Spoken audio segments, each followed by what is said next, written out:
সবাইকে পবিত্র ঈদুল আজহার শুভেচ্ছা জানিয়ে আজও নতুন একটা ভিডিও নিয়ে হাজির হয়েছি। আপনারা তো মাংস অনেকভাবে রান্না করে খেয়েছেন, তবে এভাবে করে প্রেশার কুকারে একবার হলেও মাংস রান্না করে খাবেন। হ্যালো বন্ধুরা, আসসালামু আলাইকুম, welcome back to my channel. আপনারা সবাই কেমন আছেন? আশা করি যে যেখানে আছেন অনেক অনেক ভালো আছেন। আমিও আলহামদুলিল্লাহ ভালো আছি।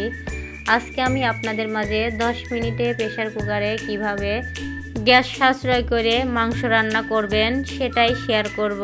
ভালো লাগলে ছোট্ট একটা লাইক দিয়ে শেষ পর্যন্ত যুক্ত থাকার অনুরোধ রইল। তবে চলুন দেরি না করে মূল রেসিপিটি শুরু করা যাক। এখানে দেখুন 2 কেজির মতো মাংস নিয়েছি, আর এটা কিন্তু গরুর মাংস। আর এই মাংসগুলোর ভিতর হাড্ডি কলিজা সব কিছুই কিন্তু আছে, আর মিক্স করে মাংস রান্না করলে কিন্তু খেতে অসাধারণ লাগে। আর এই হাড্ডিগুলো কিন্তু ফ্রিজে রাখলে সেটা কিন্তু পরে গন্ধ হয়ে যায়, এই জন্য সাথে সাথে কিন্তু হাড্ডিগুলো রান্না করে খেয়ে ফেলতে হয়। আর এই মাংসগুলো কিন্তু বড় বড় ছিল, আমি অফ ক্যামেরায় সুন্দর করে ছোট ছোট করে পিস পিস করে নিয়েছি। এখন এই মাংসগুলো সুন্দর করে পরিষ্কার করে কিন্তু ধুয়ে নেব। এই যে এখানে আমি পাতিলে পানি নিয়েছি, এখন আমি পানির ভিতর মাংসগুলো দিয়ে দিচ্ছি। আর অফ ক্যামেরায় কিন্তু অনেকবার করে ধুয়ে নিয়েছিলাম, তবে আমি আপনাদেরকে 2 বারের মতো করে ধুয়ে দেখাবো। আর যে যেখান থেকে আমার ভিডিওটা অন করছেন প্লিজ ভাই বোনেরা ছোট্ট একটা লাইক দিয়ে ভিডিওটা ফুল কন্টিনিউ করে দিবেন। আর এখনও যারা ভিডিওটি দেখছেন একটা লাইক দিতে ভুলে গেছেন, অবশ্যই ছোট্ট একটা লাইক দিবেন।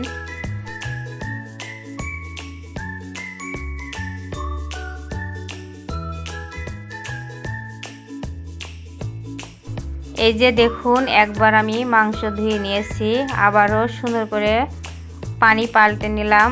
এখন আমি আবারও মাংসগুলো দিয়ে দিচ্ছি, আর এভাবে করে দেখতে পাচ্ছেন আর একবার ধুয়ে নেব। তবে আমার ভিডিওটি আপনাদের কাছে কেমন লাগলো অবশ্যই কমেন্টে জানিয়ে যাবেন। আর আমার ভিডিওতে যদি কোনো নতুন ভাই বোনেরা এসে থাকেন অবশ্যই লাইক কমেন্ট শেয়ার করবেন। আরেকটা সাবস্ক্রাইব করে পাশে থাকার অনুরোধ রইল। পাশে থাকা বেল আইকনটি অন করে রাখবেন, যখনই কোনো নিত্য নতুন রেসিপি আপলোড করব আপনাদের কাছে নোটিফিকেশন আগে পৌঁছাবে। এখন এই যে কথা বলতে বলতে দেখতে পাচ্ছেন মাংসগুলো কিন্তু একদম পরিষ্কার করে ধুয়ে নিয়েছি। এখন আমি হাতে মেখে রান্না করব। দিয়ে দিলাম অনেকগুলো পেঁয়াজ কুচি, রসুন কুচি। এখন আমি আদা দিয়ে দিলাম, আর আদাগুলো আমি গ্রেট করে নিয়েছি, আপনারা বেটে নিতে পারেন। এখানে নিয়েছি দারচিনি, এলাচ, লবঙ্গ, তেজপাতা, আর বড় এলাচও নিয়েছি, আর নিয়েছি গোলমরিচ দিয়ে দিলাম। এখন আমি পরিমাণ মতো মরিচের গুঁড়া দিয়ে দিলাম পরিমাণ মতো হলুদের গুঁড়া। এ পর্যায়ে এখন আমি কিছু কাঁচা জিরা দিয়ে দিলাম। এখন এলাচ আমি আর কয়টা দিয়ে দিলাম, কম হয়েছিল। এ পর্যায়ে দিয়ে দিলাম ধনিয়া গুঁড়া। এখন আমি গরুর মাংসের মশলা নিয়েছি, সেটা অনেকটুকুই দিয়ে দিলাম। এ পর্যায়ে এখানে আমি লবণ দিয়ে দিচ্ছি, আর আমি কিন্তু আর কোনো মশলা ব্যবহার করব না, যা মশলা একবারেই দিয়ে দিচ্ছি। এখন আমি হাত দিয়ে সুন্দর করে কিন্তু সময় নিয়ে ভালো করে মিক্স করে নেব বা মেখে নেব। আর হাতে মাখার রান্নাগুলো কিন্তু অসাধারণ লাগে, যাই আমরা রান্না করি না কেন হাতে মেখে। আর এভাবে করে আপনারা একবার হলেও হাতে মেখে প্রেশার কুকারে মাংস রান্না করবেন। মাশাআল্লাহ খেতে কিন্তু অসাধারণ টেস্ট হয় প্রেশার কুকারের রান্নাগুলো। আবার গ্যাস সাশ্রয় হবে, যাদের সিলিন্ডার গ্যাস আছে তাদের কিন্তু অনেকটাই বেঁচে যাবে। আবার আপনারা কিন্তু ভাত রান্না করেও গ্যাস বাঁচাতে পারেন যাদের সিলিন্ডার গ্যাস আছে। আর ভাত রান্নার ভিডিও কিন্তু আমার আছে, আপনারা দেখে নিতে পারেন। এখন মাখানো হয়ে গেছে। এখন আমি অনেকটুকু সয়াবিন তেল দিয়েছি। সয়াবিন তেলটা দেওয়ার পরে আবারও সুন্দর করে সময় নিয়ে মেখে নিচ্ছি, দেখতেই পারছেন।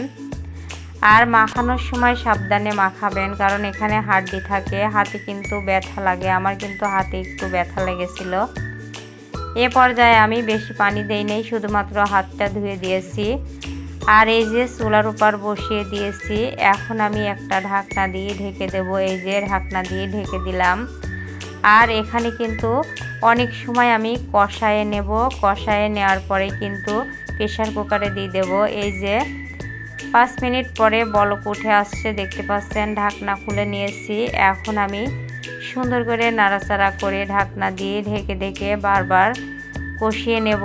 আর আপনারা কিন্তু একবারেও প্রেসার কুকারে দিয়ে দিতে পারেন, তবে আমার মনে হয় এভাবে করে কষিয়ে নেওয়ার পরে প্রেসার কুকারে শুধুমাত্র সেদ্ধ হওয়ার জন্য দিয়ে রান্না করলে রান্নাটাও দেখতেও সুন্দর হবে, খেতেও কিন্তু অসাধারণ হবে।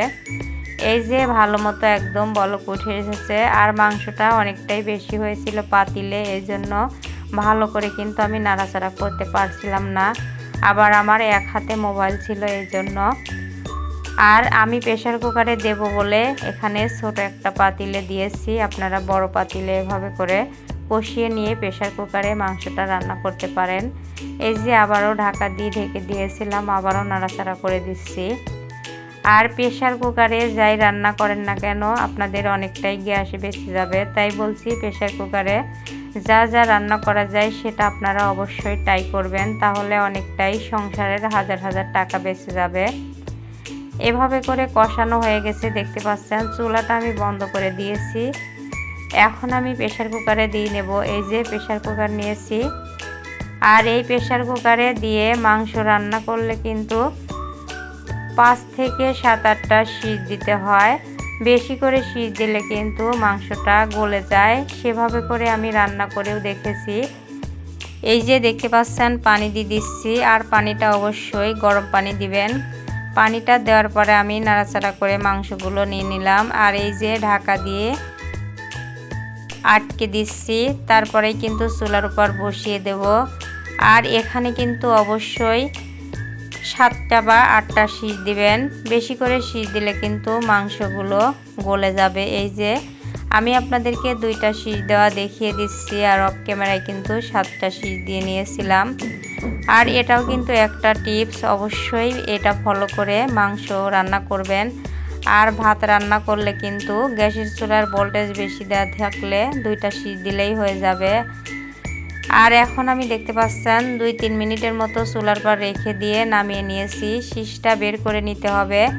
রান্না করার পরে কিন্তু শীষটা বের করে না নিলে কিন্তু মুখে আপনাদের অনেকটাই ভাপ লাগবে বা সমস্যা হবে, এই জন্য অবশ্যই রান্না করার পর চামচ বা খুন্তি দিয়ে শীষটা বের করে নেবেন।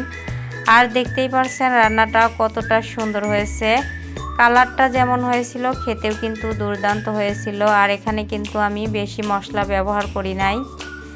এখন আমি একটা ডিশ নিয়েছি, ডিশে আপনাদেরকে কিছু পরিবেশন করে দেখাচ্ছি।